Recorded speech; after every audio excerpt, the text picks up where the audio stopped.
जी देखो, अब ये क्वेश्चंस हैं, आपको इंफॉर्मेशन जो गिवन होती है पहले हमेशा वो लिख लेनी है। जैसे कि आपको मीन दिया हुआ है दो क्वेश्चंस के 15 एंड 28, समीशन एक्स स्क्वायर जो हमारा होता है deviation squares of deviations from mean. अगर लिखा है sum of squares of deviations from mean,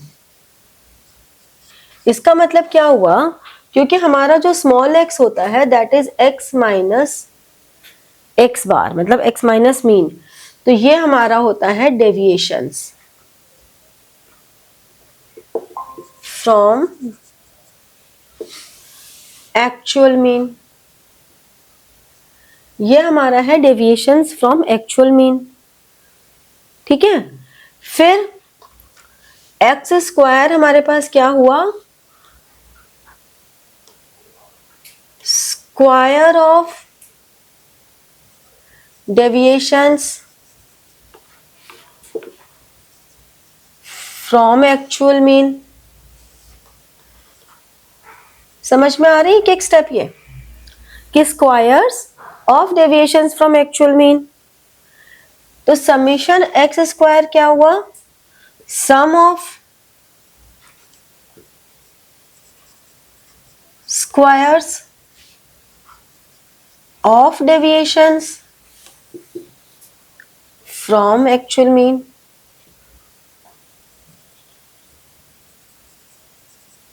तो स्टेप बाय स्टेप चीजें समझ में आई। इसी तरह से अगर एक्स वाई के लिए लैंग्वेज लिखनी होगी तो क्या होगा, sum of product of deviations of x and Y from their respective means, यही लैंग्वेज लिखी जाएगी। तो अगर आपको कॉन्सेप्ट समझ में आ जाएगा तो आप इस लैंग्वेज को भी समझ पाओगे। Got it? कौन सी वाली टर्म? जो है x is X minus X bar, यानी कि x माइनस मीन, ये है डेविएशंस फ्रॉम एक्चुअल मीन, ठीक है। फिर जब हम इसका स्क्वायर करते हैं तो we say that this is square of deviations from actual mean. फिर जब हम इसका सम करते हैं तो we say sum of squares of deviations from actual mean. अगर हम समीशन एक्स वाई लिख रहे हैं तो हम कहेंगे सम ऑफ प्रोडक्ट, क्योंकि पहले हम प्रोडक्ट करते हैं ना, product of deviations of x and Y from their respective means.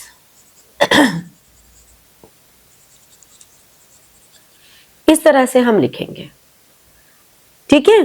तो आपको क्वेश्चन में जरूरी नहीं है कि ये वैल्यूज ऐसे डायरेक्ट गिवन हो, आपको क्वेश्चन में ये पूरी कहानी लिखी होगी और आपको समझना है कि व्हाट दे वांट टू से, ठीक है। अब एक बार हमें ये वैल्यूज मिल गई तो अब हमारे पास आर का फॉर्मूला क्या होता है, summation x y upon summation x square summation y square. N का तो कोई रोल ही नहीं है, ना मीन का कोई रोल है यहाँ पे, तो हमने सिंपल 20 अपॉन 144 इंटू 225, 144 किसका रूट होता है, 12 और 225 रूट ओपन कर दिया हमने, 20 upon 12 into 15,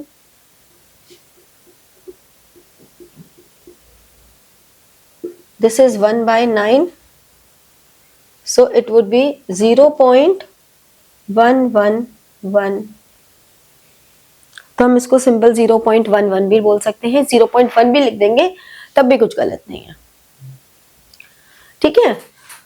now another question, हमें n दिया हुआ है, अब यहाँ पे हमें कैपिटल x दिया हुआ है, सी द डिफरेंस, यहाँ पे स्मॉल x था, यहाँ पे कैपिटल x दिया हुआ है, यानी कि यहां वो हमसे एक्सपेक्ट कर रहे थे कि हम एक्चुअल मीन मेथड यूज करें लेकिन यहां वो हमसे एक्सपेक्ट कर रहे हैं डायरेक्ट मेथड का, यहां से वो डायरेक्ट मेथड एक्सपेक्ट कर रहे हैं। डायरेक्ट मेथड का फॉर्मूला क्या है? Summation x y minus summation x summation y upon n upon summation x square upon n summation y square, ये वाला फॉर्मूला। अब इसमें वैल्यूज पुट कर देंगे। Summation x y is this, summation x is this, summation y is this, x square is this and y square is this and n is this. Just put all the values and calculate. Got it? Now note it down and calculate and tell me the answer.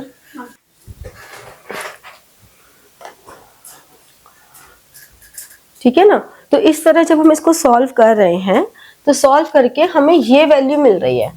अब चाहो तो तुम इसको यहाँ छोड़ सकते हो और छोड़ के बाद में टाइम मिले तो पूरा सॉल्व कर दो, वरना आधा नंबर ही कटेगा, ज्यादा नहीं कटेगा। सिंपलेस्ट फॉर्म में छोड़ दो यहाँ लाके, ठीक है ना? इस तरह से ये क्वेश्चन होगा।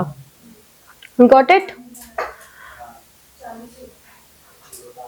चलो अब एक में तुम्हें कल जो हम लोगों ने किया था डायरेक्ट मेथड किया था, एक्चुअल मीन वाला, हाँ सॉरी एक्चुअल मीन मेथड हम लोगों ने किया था, ठीक है ना? एक बार डायरेक्ट मेथड और एज्यूम मीन मेथड से मैं तुम्हें क्वेश्चन करके दिखा देती हूँ, ठीक है? ये मिटा दूं? हो गया? हटा दूं ना? नहीं हुआ अभी? कर लो।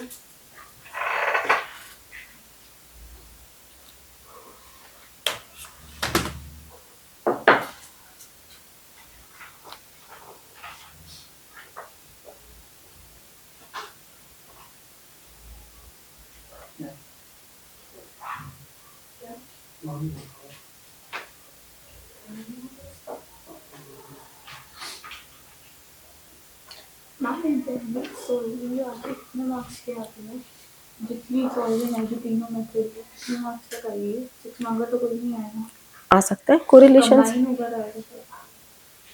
जैसे डायरेक्ट मेथड है वो इन जनरली 3 मार्क का नहीं आएगा। ऐसा कुछ नहीं है, 6 मार्कर में आ सकता है, इसमें क्या दिक्कत है?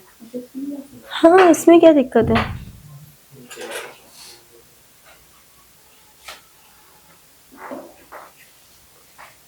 हो गया?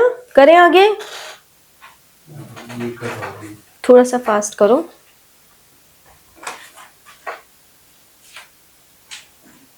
पता कैसे लगता है कि कौन सा फॉर्मूला यूज करना चाहिए इसमें? देखो सिग्मा dx वाला या कौन सा? देखो क्या हो रहा है कि अभी तक तो जो 2 क्वेश्चंस हमने किए उसमें इंफॉर्मेशन ही अकॉर्डिंगली गिवन थी, तो हमने उस इंफॉर्मेशन को देख के देखा कि कौन सा फॉर्मूला चाहिए, ठीक है? अब अगर आपको बहुत छोटी वैल्यूज गिवन है तो आप डायरेक्ट मेथड यूज करो, बड़ी वैल्यूज गिवन है तो आप डेविएशन मेथड यूज करो। एक्चुअल मीन मेथड तो सिर्फ तभी यूज करना चाहिए जब आपको स्पेसिफिकली बोला हो या आपको कंटेंट अकॉर्डिंगली दे रखा हो, वरना एक्चुअल मीन मेथड यूज करने का कोई पॉइंट नहीं है, ठीक है? अब जैसे कि ये क्वेश्चन है, इसमें हम डायरेक्ट आराम से कर सकते हैं। हमारा ये डायरेक्ट मेथड का फॉर्मूला है, इसमें कोई भी वैल्यू ऐसी नहीं है जो बहुत कॉम्प्लिकेटेड हो, तो हमारे लिए बहुत आसान है एक्स वाई को निकालना। 80, 200, 360, 600, 1000। फिर summation x, total of this कितना हो गया? 50, 150। Summation of y, this is 20, 30, 40, 50, 65, ठीक है ना? फिर एक्स स्क्वायर और y square. X square is 100, 400, 900, 1600, 2500।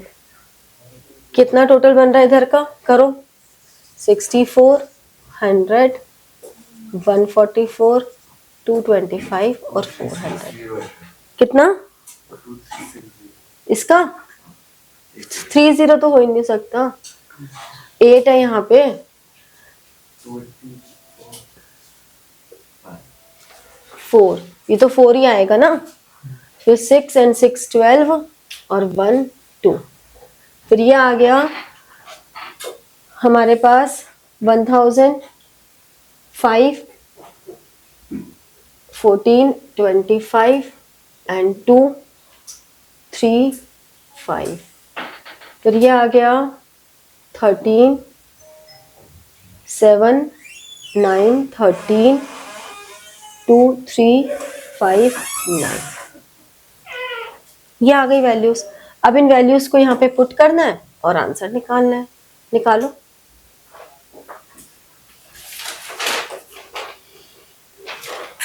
देखो अब इसका आंसर तुम्हारा 29/4√55 आ गया। ठीक है, अब अगर इसका रूट निकाल के सिंप्लीफाई करो भी, रूट निकालना आता है 55 का, ये मिटा दूं, Yes, ये वाला पोर्शन मिटा दूं। yes, ma'am. चलो अब हम सीखेंगे क्लास 6 का कि हमने बचपन में रूट कैसे निकाला था। तो देखो बच्चों, मैं 11th क्लास के बच्चों को रूट निकालना सिखा रही हूँ। 2 के पेयर आता है। आजा आजा आजा आजा। हर एग्जाम से पहले ये देखो कैसे। हाँ, सही है, हमेशा एग्जाम मैंने 100 बार सीखा, आज तक मेरे को नहीं आता। चलो मैं भी 101वीं बार सिखाने की कोशिश कर लेती हूँ। पेयरिंग हो गई। पेयरिंग में हमें देखना है 55 से पहले क्या होता है। जैसे 7 7 49, क्योंकि 8 8 64 होता है, तो हमने 7 7 49 किया। फिर हमने इसको डिवाइड 6 किया, यहाँ डेसिमल लगाया और यहाँ पे 00 लिखी और ये 00 का पेयर हमने नीचे ले लिया। इधर से इस 7 को डबल करके 14 लिख दिया। जो ऊपर आंसर है उस आंसर को डबल करके यहाँ लिख दिया। अब 14 के आगे 5 लगाया और 5 से मल्टीप्लाई किया, कुछ भी लगा दिया, ट्रायल एंड एरर है। ठीक है, 5 लगा दिया और ये हो गया 5 5 25 2 22 2 और 7। अब हमें पता लग गया इससे तो नहीं जा रहा, तो हम यहाँ पे रैंडमली 4 लगा के देख लेते हैं, क्योंकि रफ में तो कर रहे हैं। 6 1 7 1 और 5। अब हमें इससे ज्यादा मेहनत करने की कोई जरूरत है नहीं, क्योंकि हमें बहुत सारे डेसिमल्स तक नहीं चाहिए होता। ये आंसर आ गया 7.4, तो 29/4 7.4, डेसिमल हटाया। ये मेहनत तब जब आपको आधा नंबर में नहीं कटवाना हो, 1 नंबर नहीं कटवाना हो।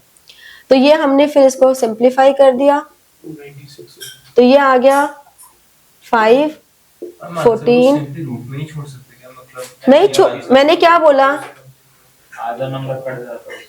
अगर तुमको एक, हाँ उसको तो देखो आते ही आधा 1 नंबर है, तो क्या फर्क पड़ता है, और कट जाएगा। वो दानवीर बच्चा है, बहुत टीचर की बहुत ध्यान रखता है कि टीचर को चेक करने में मेहनत बिल्कुल ना करनी पड़े, मैं खाली पेपर दे दूं बिल्कुल ही मजेदार। तो ये पूरी अब इस पूरे कैलकुलेशन में आपको ये भी समझ में आ गया कि दिस इज अराउंड 9.9 समथिंग। ये तो दिख रहा है ना, ये तो साफ दिख रहा है। तो हम इसको कोई जरूरत नहीं है कैलकुलेट करने की, तुम इसको 0.9 अप्रोक्स लिख दोगे, तुम्हारे नंबर बिल्कुल भी नहीं कटेंगे, तुम्हें फुल मार्क्स मिलेंगे। क्योंकि ये बात टीचर्स को भी पता है कि तुम्हें कैलकुलेटर्स अलाउड नहीं होते हैं। तो यहाँ और इसमें कुछ गलत है नहीं, तुम इसको प्रॉपर डिवाइड करोगे तो ये 9 पॉइंट समथिंग ही आना है, 0.9 समथिंग समथिंग आएगा, तो ये गलत भी नहीं है। और ये तुम हमेशा कर सकते हो कि इतना अप्रोक्सीमेट ले सकते हो। अब अगर 0.6 को तुम 0.9 लिख दोगे तो देखो उतना अप्रोक्सीमेशन तो नहीं चलेगा। लेकिन हाँ, आंसर अगर 0.93 आ रहा है और तुम्हारा 0.9 आ गया सिर्फ, तो चल जाएगा। समझे? तो इस तरह से हम रूट निकालते हैं, क्योंकि रूट निकालना आना ही चाहिए। आप लोगों को आगे भी कंपटीशन एग्जाम भी देने हैं, सब देना है, तो अंडर रूट निकालना तो आना ही चाहिए। ठीक है ना, ये तो बेसिक मैथ्स है। चलो अब ये हो गया। अब इस क्वेश्चन को हम करते हैं स्टेप डेविएशन मेथड से। ये वाला डायरेक्ट मेथड था ना, इससे भी कराएंगे। हाँ, ये डायरेक्ट मेथड था। चलो घड़ियां देखनी शुरू कर दी हैं, तो हम लोग नेक्स्ट क्लास में एज्यूम मीन मेथड करेंगे। ठीक है, कृपया करके जिसके पास जो भी बुक है उसमें से कोरिलेशन के क्वेश्चंस मैक्सिमम जितने कर सकते हो कर लेना। मैं कोई लिमिट नहीं दे रही कि 10 क्वेश्चन करो, 5 करो, बट ऐसा ना हो कि आपने तो जितने कहा थे तुमने तो 0 कर दिए, तो ये 0 फिगर नहीं होनी चाहिए। ठीक है, तो इसलिए कोशिश करके जिसके पास जो बुक है उससे कर लो। डन? तो like, share and press the bell button for getting your notifications and comment. ठीक है, thank you.